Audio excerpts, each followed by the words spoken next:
Hello, and welcome back to another episode of Critical Reactions with your host, Bryan.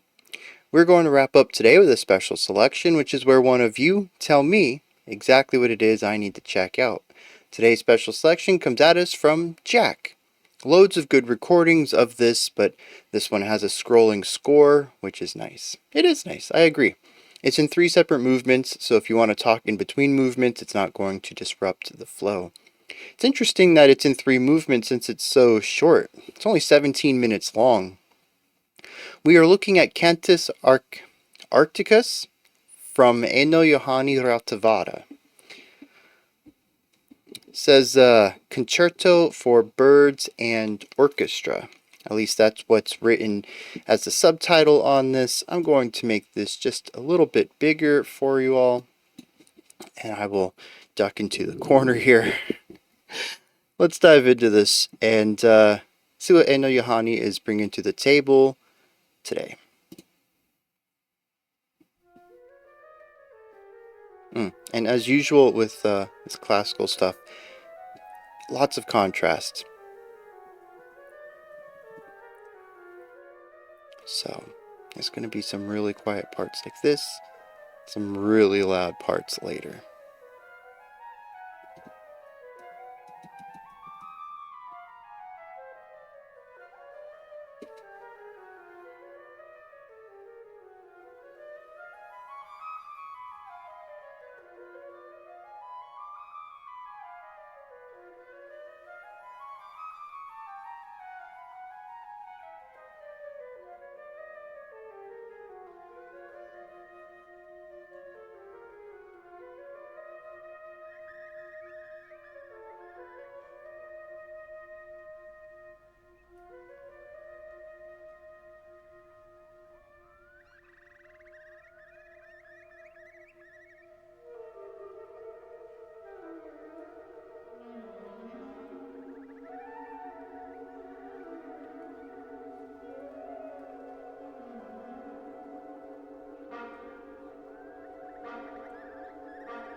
Some very interesting markings in this.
Why is this so eerie?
It's so warm and inviting, at least this section right here.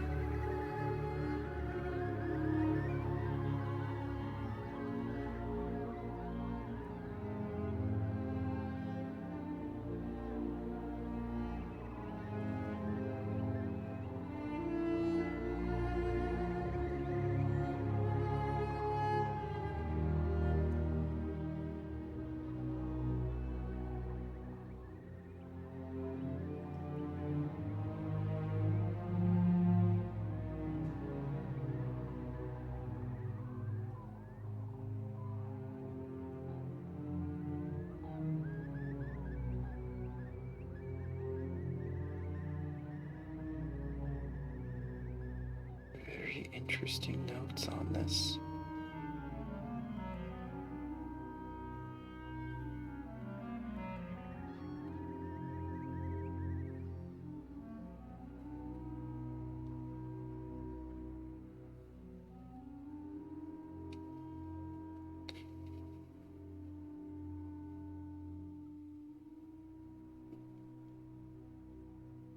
And I think that's the end of our first movement. Yep.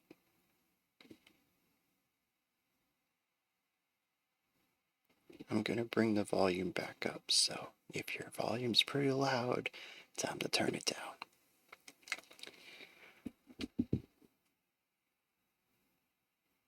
All right. I really enjoyed that. There's so many neat ideas in there, and some really neat direction as far as what's written into the sheet music. It's bonkers. I'd never seen a lot of that, but there's also just a lot of general handwritten notes that tell specific things about what the song should be doing or what direction it should be moving in. But first, geez, what do I want to start on first? Oh, we'll start with notation because I'm already kind of here. There was a couple of notes in there that showed like a sharp signal or a flat signal. That doesn't really help me, especially since it's mirrored for you. But anyways, above it, it would have like a little down caret and like a V, right? And the signifier next to that, it says that this should be played 3/4 of a pitch below or something like that. And that just kind of boggles my mind. I mean, we're talking about microtonality at this point, right? We're not playing a B flat, but we're not playing an A yet either. We're playing somewhere between the two. That's microtone, and that's what that symbol that I'm going to assume Einojuhani created was supposed to indicate, was play a pitch between these two pitches. Uh, I wonder, I didn't get a chance to see who had those symbols. A violin would make sense. The nice thing about them being string instruments is that you can play whatever pitch you want, whereas on a flute or a trumpet, clarinet, pitches are a bit more defined. You can certainly use your embouchure to change to change the range of a pitch, a little bit sharper or a little bit flatter, but you're not really going to get a lot of control out of it. And based on the valves and buttons and air holes and whatever mechanism the instrument uses to create tone, they're pretty set. I don't think that you're going to modify the pitch too much. Well, see, like I don't. I was always terrible at playing reeded instruments, so I never learned how to play a clarinet or an oboe or saxophone or anything like that. I never got to the point of, actually playing specific notes. I was still just trying to make a sound out of the mouthpiece. I couldn't get past that for some reason. Um, and maybe if you half cover a hole or something like that, you can get some micro pitches. But at least with trumpet has two valves that you can move using your left ring finger and thumb. And this is used to change pitch on the fly because some notes happen to be a little sharp on trumpet. It is not always a perfect instrument.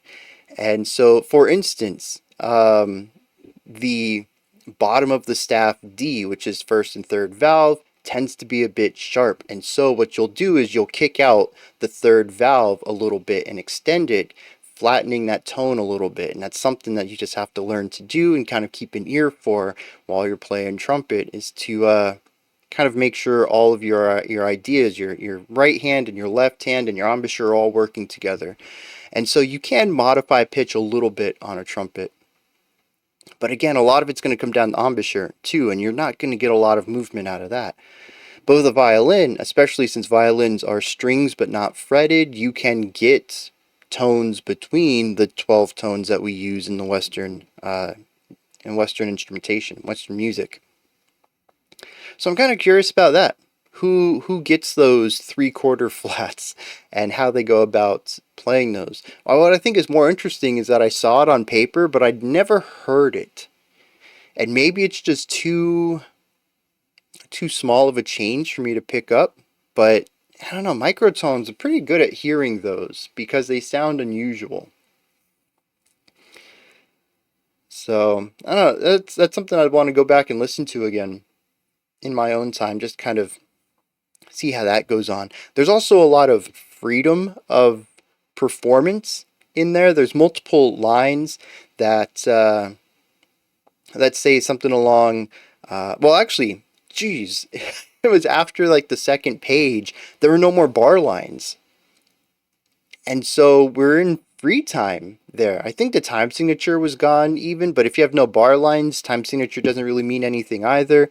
There's even a note written out that says it's up to the conductor when to tell these instruments to play their parts. You can spend as long or as short amount of time in there as you want. The final bar was very open and expressive.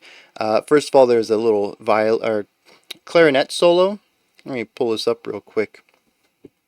Aren't I usually in front of this? I'm trying to remember how I usually do this. I think I'm in front of it usually. But anyway, 651. I'm going to try to remember that. At the top right there, you can see right here, this is a clarinet solo. I listened to the clarinet. They played this over and over and over. This wasn't just a single bar. And I like this note here. It says the clarinet starts approximately here. At the very bottom here, we have two notes. The top one says it's not necessary that the three elements, which is going to be the string section, it's going to cello. What is this? V, C, and CB. CB would be the double bass or the cello bass, which is also here in this string section, but VC, I don't know what that is, or why it's separated out from this string section. Anyways, we also have this clarinet line here, and then the solo clarinet. It says these three elements, the clarinet, the tape, and the strings, it's not necessary that they all end at once. What? Just the sheer freedom of that. But at the very bottom, which is a little bit covered up by YouTube's control bar down here, it says it's up to the conductor to decide if it ends on B or F. And you can see there's actually two notes here at the very bottom. They're in a parentheses. So that's interesting too. Just it gives a lot of freedom to the performers in a sense, but generally going to be the conductor of how to play this song. There's so many moments in it that the composer kind of gave up all control, which I think is interesting because classical music is very different from a lot of modern music, because who writes it is going to be different from who performs it. And that's just, I mean, we kind of see that in the world of pop, where, you know, a pop song might have, 10 different writers on it, and then your pop star is the one who sings it, and there's a different band who play. Actually, that's pretty accurate, kind of. There are certainly singer-songwriters, but a lot of pop music is written by people who aren't part of the performers. I don't know why that never dawned on me. That's actually kind of close to... Anyways, the idea here, though, is that there's... Well, here's the other thing, is a relinquishing of control. The original composer might have an idea in mind, but it's going to be different from every performance depending on who's conducting it and how they want the song to sound, their interpretation of what's on the paper. And we've actually seen this on the channel before. We checked out a solo violin piece from Bach, and we listened to two different violinists play it with two very different results. One that I was a bit more warm to. I'll just put it that way. And this is just a thing that if you listen to classical music, you kind of accept. And it's even... Well, this is a bit of a tangent here, but it's even to such a point that metadata for classical music is completely different because of this idea. And Apple Music had to create an entirely new app for their classical music because of the way metadata is handled. You're not just looking for a specific song by a specific artist, but you're also looking for a performance at a specific time of it too. The same orchestra can play a song differently in two different performances. So, especially if there's a large gap or a change of conductor across the performances. So, there's naturally a relinquishing of control already as a classical composer, unless you're alive to still dictate, hey, this is how I would want this performed. But a lot of the older stuff, you know, there's a lot of interpretation to what is written on the page and how to perform that. And so I like this, because this kind of gets rid of the illusion, I think, of control. And there's kind of an understanding here of, you know, people are going to play my music differently. So why not just put it right into the notes? This song will be different on every performance. There is no right way to play it. And not to have that as a subtext, but a clearly written and defined component of this movement. I think that's wild, but it's also, to me, so forward thinking. But here's the other thing to this. It fits what's going on. I don't know if Einojuhani does this often, or if it's just for this particular movement. Maybe we can look at movements 2 and 3, and maybe they don't have any of this either. But this is, as the beginning states, a concerto for birds and orchestra, which I think is interesting. We do have the tape in there, and it even says around, I think it was bar 9 or 10, that an assistant off to the side hits play on a tape player. And you get the bird sounds that exist through a majority of the free time section. This, to me, is supposed to be a song about nature. It's supposed to sound like a forest. Partially, the literal way that it would sound like to be inside of nature, to have wildlife sounds everywhere, all sorts of different chirps and bird songs. But I like how there's also a musical interpretation of that as well. Both a musical representation of animal sounds, but also the emotional atmosphere of a forest. And it kind of combines all three of these, which I think is genius, honestly. It's not only just a musical representation of the environment, but also a musical representation of specific real sounds in the environment, and then also field recordings of the real sounds. We have a purely artistic representation, a purely realistic representation, and something in the middle that captures both simultaneously. Like I said, genius. It's just... I don't know any other way to describe it. Right off the bat, we have flutes playing these fast trill ideas, alternating flute 1 and flute 2 so that the song can be persistent. Let me pull this up real quick just so you can see right here. You know, bar 1, we have flute 1 playing the line, And then bar 2, we have flute 2 playing the line. And so it sounds like just a solid movement of flute sound. But honestly, we're bouncing back and forth between two flute groups so that we don't have to worry about staggered breathing or anything like that. It's baked into the music how to ensure that this constant run works with an aerophone, with instruments that require the performers to either choose to play or choose to sustain their own life and breathe.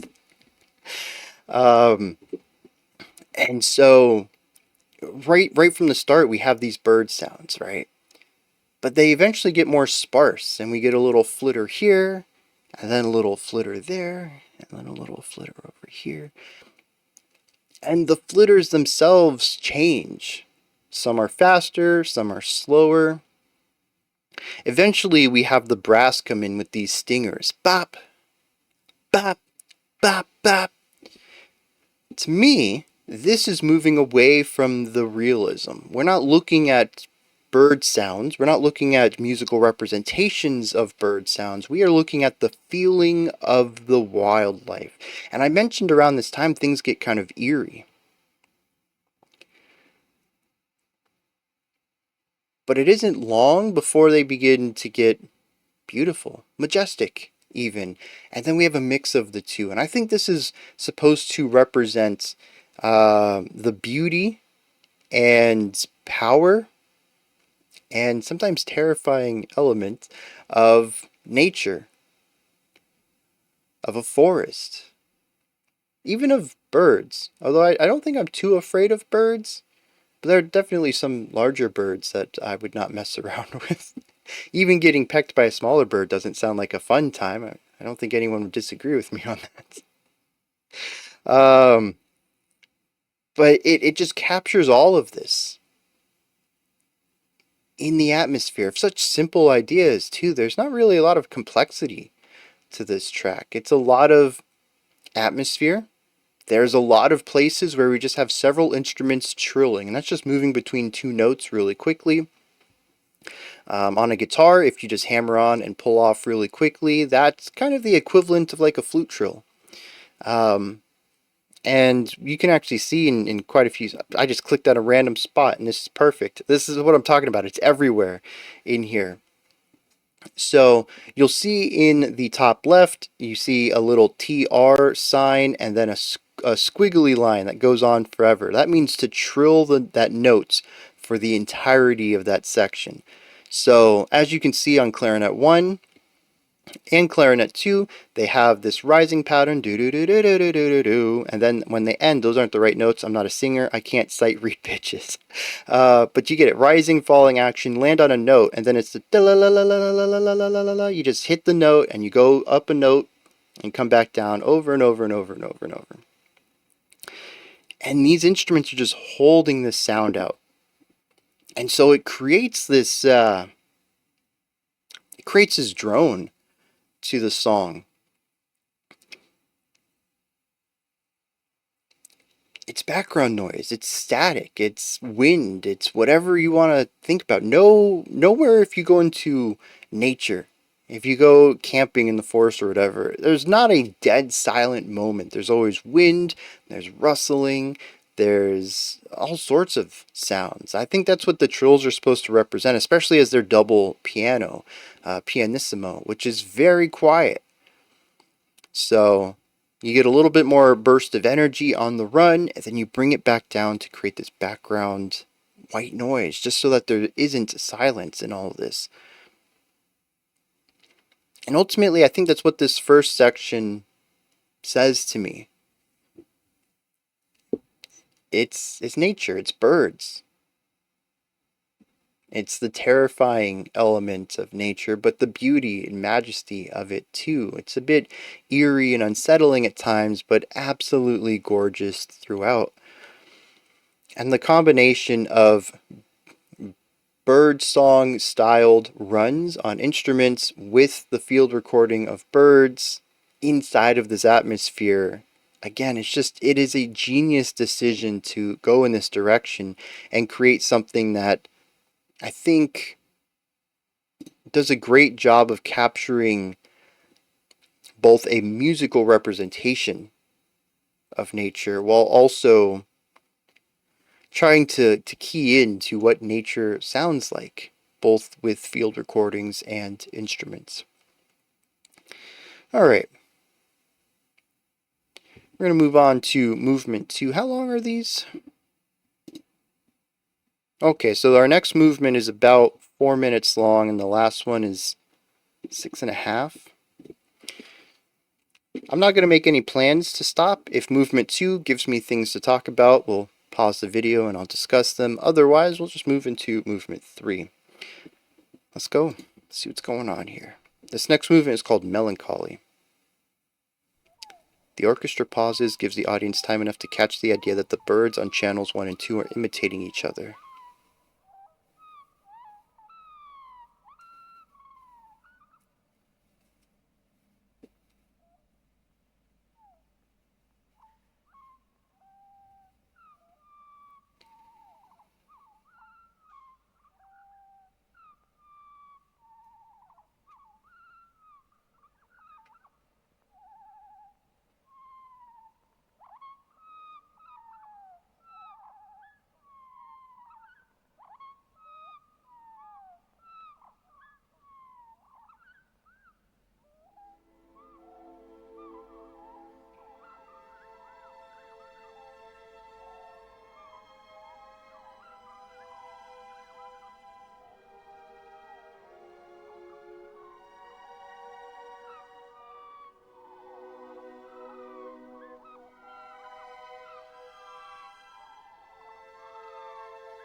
Very legato. I love how the notes sort of mold into each other, more so than having direct stops between each pitch.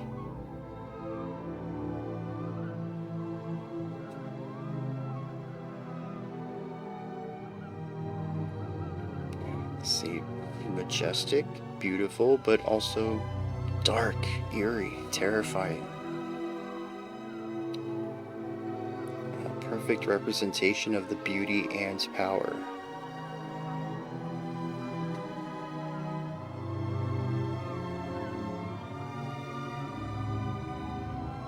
There's a lot of tension coming from the lower instruments, the cello and the double bass.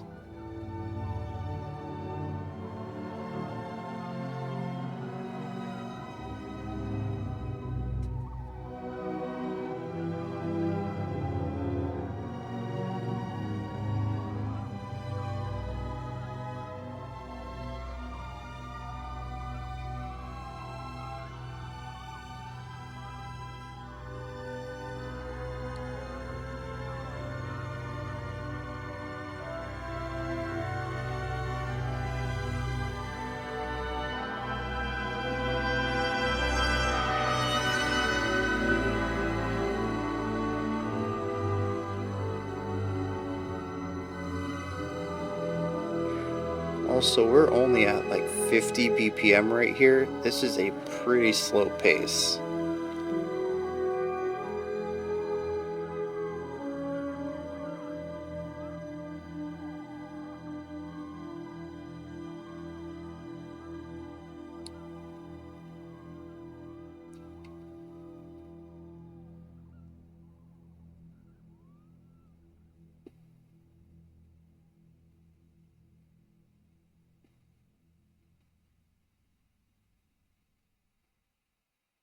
Oh, that was the whole movement. Yeah, I don't have much to say about that.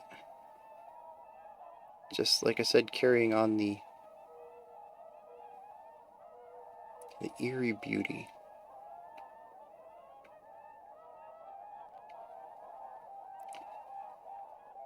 Groups of instruments only summarily synchronized mutually.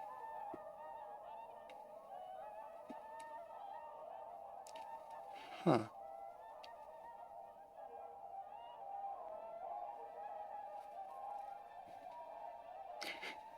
I still love it. This instrument enters approximately here. What a wild way to write music.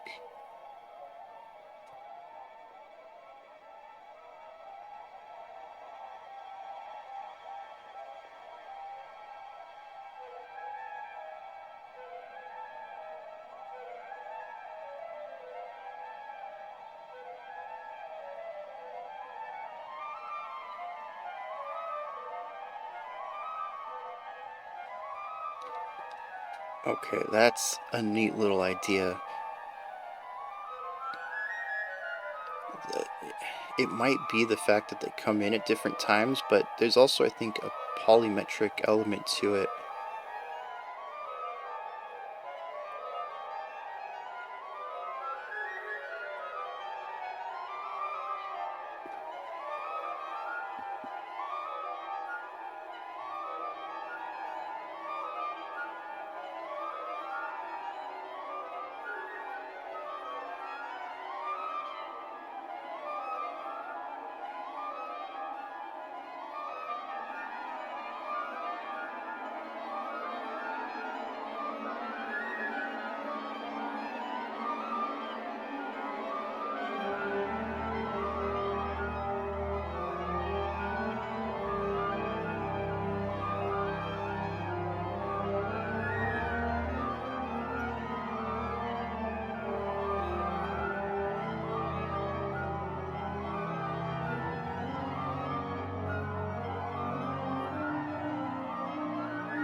Four 2-time signature, really? I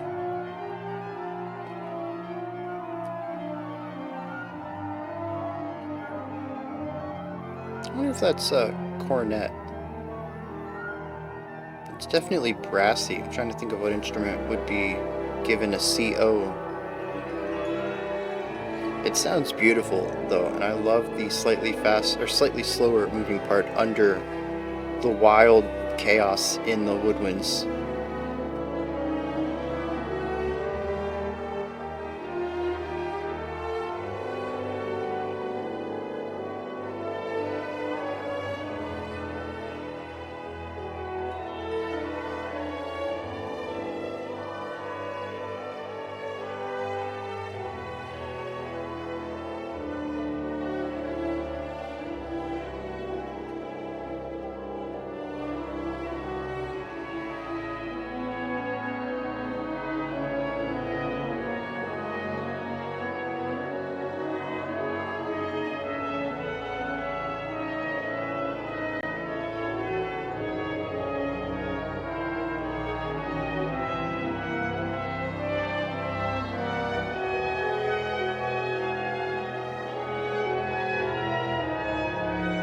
It's interesting that there is still an element of tonguing going on the solo trumpet, because the overarching line typically means to slur. It's using the slightest use of tongue to create these tiny spaces between pitch.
A decrescendo on a tape cracks me up for some reason.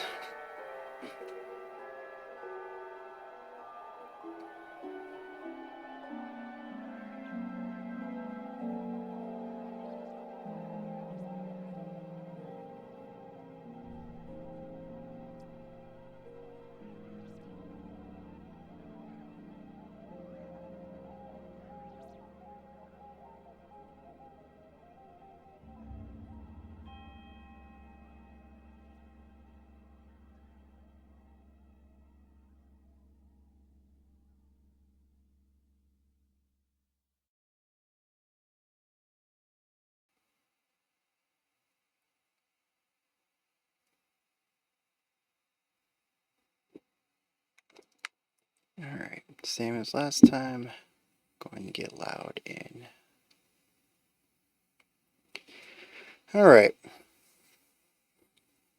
that was wild. What kind of confused me there at the end, I don't know if anyone saw my confused face. I looked real close at the screen. um, I think it was, what was that instrument at the very bottom there? I think it was the double bass. Yep. It has a single note. It says pizzicato above it, which is plucked string, right? Instead of using the bow, you would just pluck it. That's going to create a very short tone compared to bowing, but it also has a connecting line, which usually you would use that to indicate that a note lasts for longer. You would connect it to another note and you would add those lengths together. Or it could be used for a slur in order to showcase that there needs not be a distinct stopping point between two pitches. One pitch just becomes the other. But this is connected into a rest. I don't understand the purpose of that. Unless it's just a way of saying let the plucked string ring. Let it resonate.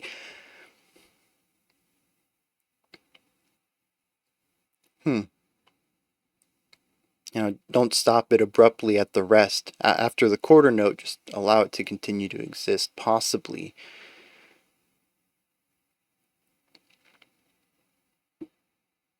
Also, another note that got me was putting a decrescendo on the tape line. I don't know why. That just cracks me up. It also had a note that says that the tape should move from a volume of 10 to 5. Presumably, this was as the band was coming down in energy as well after the loudest point, about a minute prior to the end of the track. And so maybe I missed it, but the tape must have been brought up in volume to match, and then it needed to be brought down to match. But also imagining, an aide or maybe even somebody from the orchestra walking over to the tape and turning the little volume dial down. Oh man, I don't know. That just cracks me up. I think it's just because it's so unusual. You don't see that kind of stuff used in classical too often, which also makes it stand out quite a bit to me. Field recordings in classical just aren't common. They're barely common in mainstream music. I always find it interesting when we hear it in, a metal song or it's some more experimental electronic stuff kind of has it at times. It's just not a popular idea. And being that classical music tends to be played with acoustic instruments, having a tape there just, I don't know, kind of cracks me up. Like I can just imagine there being a stool next to like the tubas, and just has a tape on it or something. And the tuba player just reaches over sometimes and hits play or adjusts the volume. uh, the way the notes are written, though, it sounds like it is possibly done outside of view, though. I think right in the first movement it mentioned an aid off to the side hitting play on the tape, so probably it's just over some PA system without anyone seeing the tape player. I like my idea better, though, having it as an instrument on the stage with the other performers. Um, I'm also seeing right here, I totally missed this. The final note has an instrument called tam tam. TAM-TAM.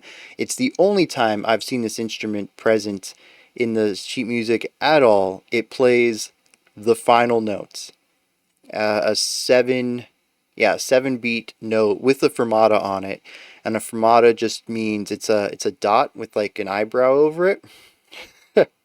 And it just means hold the note out until the conductor tells you it's time to move on. It's a free time moment. You don't have to obey the tempo anymore. You can just hold this out for as long as necessary to get the intended emotion or atmosphere before moving on. And since it's the final note, it's hold this out until the conductor tells you the song's over. I don't know what a tam tam is. I don't know why its timbre is particularly needed at this one moment of this entire suite.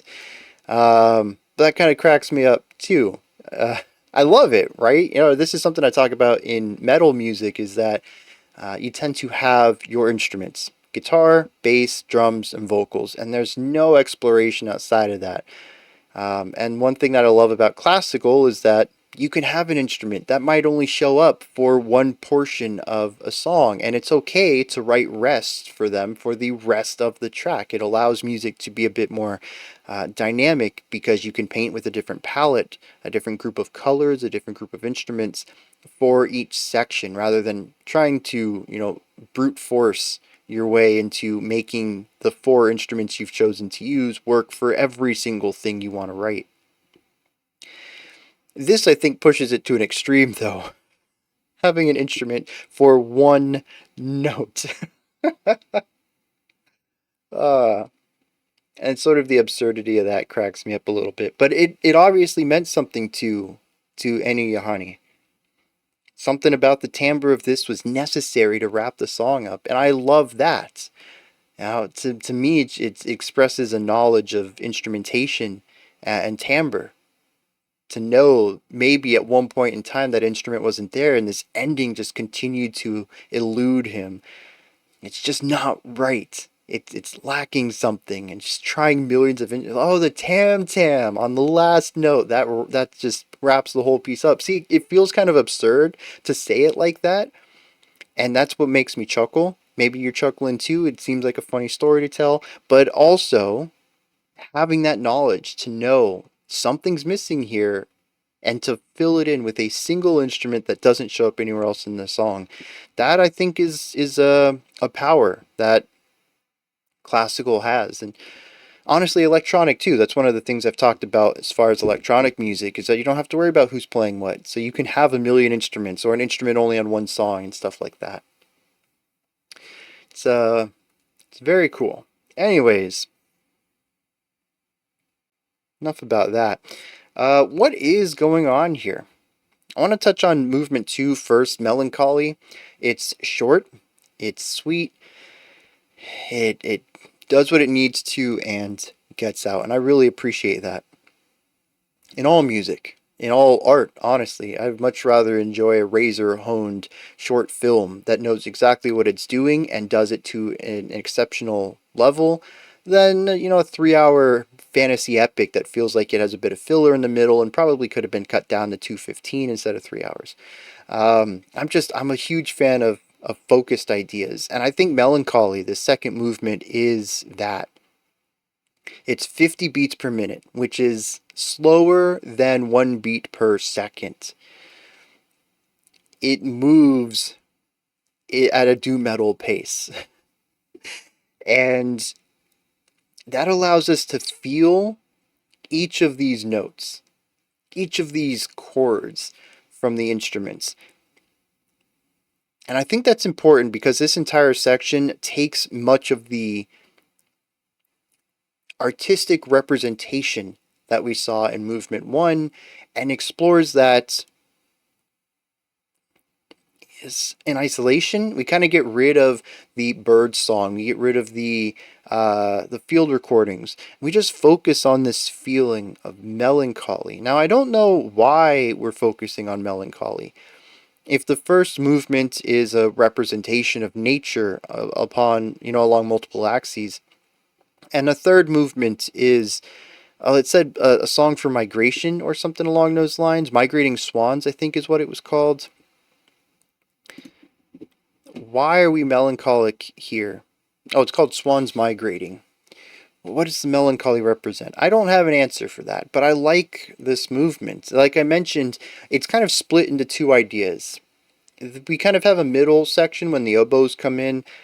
Talk about that in a second. But we have the flutes and clarinets up top. They're presenting something very bright and optimistic, very beautiful and majestic. And then we have the strings underneath playing around with tension. There is a lot of accidentals in here. Accidentals is a way of notating when you are playing a note outside of the key that you're in. So if the key says that all your B's are B flat, you now put a neutral accidental next to your B to showcase this isn't a B flat, this is a B natural, or just a B. Or maybe you want it to be a B sharp, which would be a C, but whatever. Maybe you wanted to put the sharp there. You would put it there to say this one's not B flat, this one's B sharp, or something like that. It allows you to choose notes from outside of the key to be played. There's a lot of that in here. Now, part of that is because I don't think we have a key here. We don't. So technically, as far as what's being written, what's being played, I don't think is in the key of C major. But what's written in the key is that we're in C major. No flats, no sharps. And yet, looking at some of the lines here, I just picked a random place, but you look at the violin, the cello lines, the bottom three lines, and you're going to see lots of hashtags or pound symbols depending on your age. That's a sharp sign, a sort of italicized lowercase b, that's a flat symbol. They're all over the place. Also, if it looks like I don't know. I don't know how to describe it. It's this symbol right here. Kind of hard to tell, especially if you're on a small screen, maybe a phone or something. But it's like a box with a line on the top left corner going up and a line on the bottom right corner going down. That means natural, not sharp or flat. And there's just a lot of notation on this string section here. And that's what's causing all of the tension. Oh, we actually get a lot more on the top violin line too. For some reason I thought... Oh, okay, so...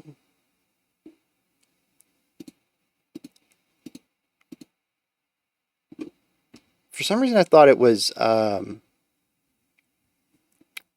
on, bring the next one up. I thought it was woodwinds playing the more majestic part, but it was violins and then viola and cello playing the lower part. Okay. Anyways, the idea remains the same, is that we have this majesty up top with the higher range stuff, creating something that feels very beautiful and engaging and moving, and everything on the lower range of pitch is just very dark and brooding and eerie, and it's the clash of these two that I feel really represents nature and piggybacking on the emotion of movement one. I don't really get a lot of melancholy out of this. This is more bittersweet to me, but again, even, I mean, that would imply bitterness, but I don't feel bitterness. I feel eeriness out of it. I feel power and fear. Not necessarily terror, just a respect for power, possibly, here in the bottom part. And the two of those, I think, captures the concept of nature really well. It can be beautiful to look at, but it can also be very dangerous to be within. And then that takes us to swans migrating. And this is interesting because the first half is a lot of chaotic moving parts. I don't know what this is supposed to represent. Parts of it feel chromatic to me. There's a lot of uses of accidental in here as well. It's quite possible that this is chromatic overall. Chromatic is just a key or a scale where we use every single note, all 12 that we have access to, rather than selecting 5 to 8 of them to create specific emotions based on the grouping of those notes. So if you look at a piano and you start on one key and then you hit every black and white key, you don't just pick and choose, just play them in order, and you play 12 in a row, you get an octave of every note that we have in the 12-tone scale used throughout most of Western music. That's the chromatic scale. It has no personality in a sense. It's everything. It's not happy. It's not sad. It's not angry. It's just all the notes. It's like painting with every color. And I think that's what's going on here. And it ends up feeling very claustrophobic, especially once we bring in all 6 woodwind lines. Like I mentioned, I think there's something polymetric going on here because none of the phrasing seems to line up. Instruments start at different parts of other instruments' phrasings. And so I think some might be like, I don't know, 2.5 bars long before it resets, but another instrument is 3 bars long before it resets. And so it creates this getting out of sync where they're not perfectly starting and stopping at the same points. And then we bring in the oboe, and they're doing their own thing. It gets wild.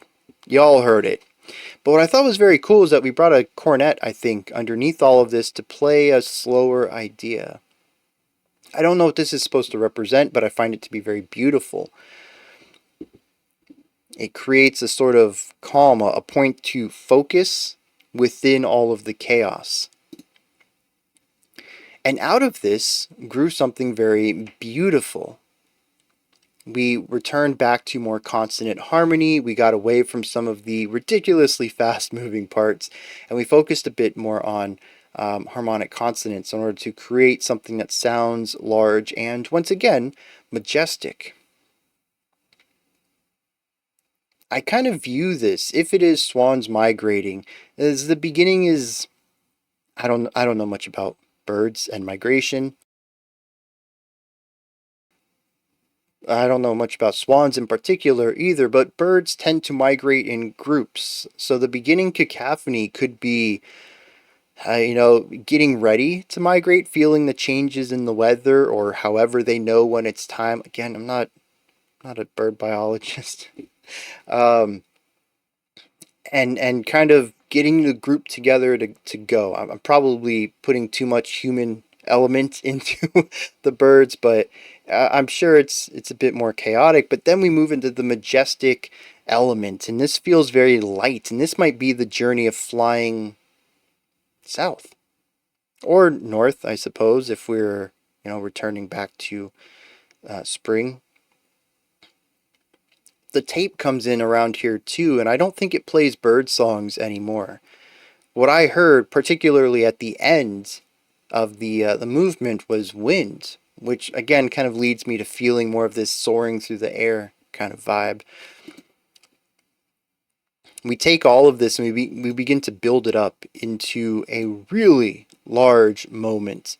We're working on playing at forte, double forte. I mean, this is the loud stuff. At the very end of the song, the woodwinds are playing ridiculously fast lines, and we have these really large chords being played on the strings underneath it. We have the brass section. I think we have a trumpet in here, solo trumpet. Maybe we have the cornet. And it feels big, but once again, we're bringing in something eerie, something a bit powerful to it. I don't know. When the big part comes in, I don't get positivity out of it. I get sort of a neutral negativity, and I don't know how to interpret that yet either. And it's short-lived though. 30 seconds, I think, at best, maybe even less than that, before it peters out and ends on a triple piano fermata with the tam-tam. And yeah, I don't know. Oh, there's a timpani in there too. I missed that the first time. I mean, that makes sense. You're going really big, you want a timpani in there. That's just a great instrument for large sections.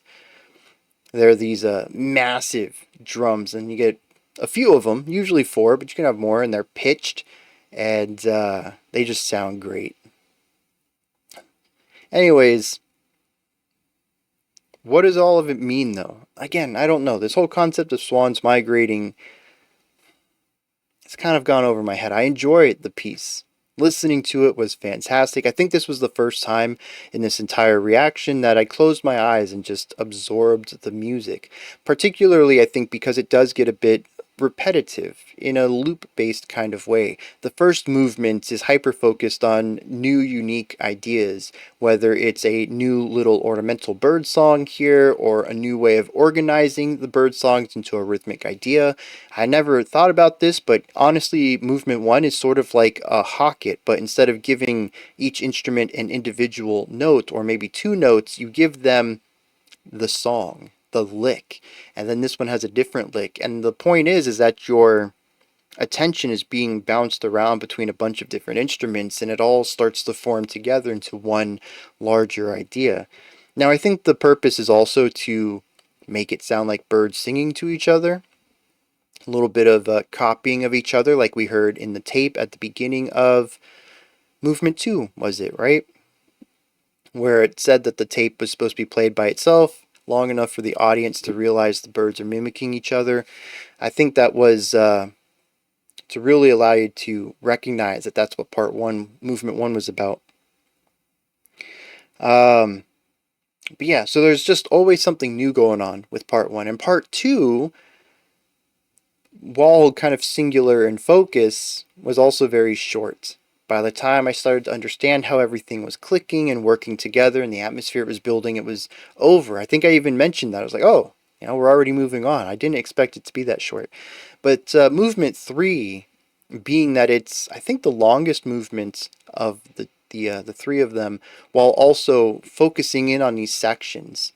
Granted, with great density to some of them, but allowing a moment to really exist for a while. There were parts where I was like, okay, I get how all this is working, let me feel it out. And I just, and it sounds so good just to be in that moment with the atmosphere that he's building.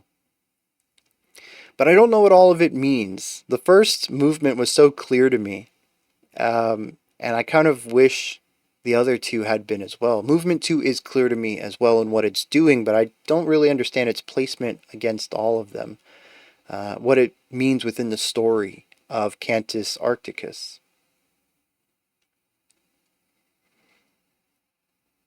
Arcticus. Is this a song about the Well, swans. Do swans live in really cold? See, here's where a little bit of science knowledge might come into play. We're hitting an hour here, and I think I'm beyond the scope of what I can explain musically on my first listen. So I'm going to wrap this up then. These are my thoughts on Einojuhani Rautavaara's Cantus Arcticus. What are yours? Did you enjoy it? Is there anything that stood out to you? Anything that you would like to add on to the discussion or correct me on if I misspoke about something? Do you have anything that you can bring to the conversation from a biological standpoint, maybe from a natural standpoint? Maybe you study birds, maybe you study swans, and you can add some insight into that. Maybe you study bird songs and can add some insight to movement 1. I'd appreciate it, because I feel like I've exhausted what I can do from a purely musical perspective. I do believe that there is just a general bird knowledge that would help understand some of what's going on here. So if anyone has any information like that, or even just your take on this, even if it's from a purely musical angle, even if it's from a purely casual angle, hey, dude, I love this section. It sounded great. Put those comments down in the comment section. I look forward to reading all of it, whether it's just general praise or you can help me understand what's going on with it. Above that, in the description box, you'll find a link to Linktree. It takes you here. You can find links to my music, ways to support the channel, a link to the Discord server, and so much more. Above that, if you could, like, subscribe, and ring the bell. I greatly appreciate all three of those. Alright, that wraps it up for this one. I'll be back tomorrow, though, 5 p.m. Eastern Standard Time, 10 p.m. UTC as usual. Until next time, remember to be critical, not cynical, of the music you listen to, and have a fantastic morning, afternoon, or evening, whenever you choose to watch my videos.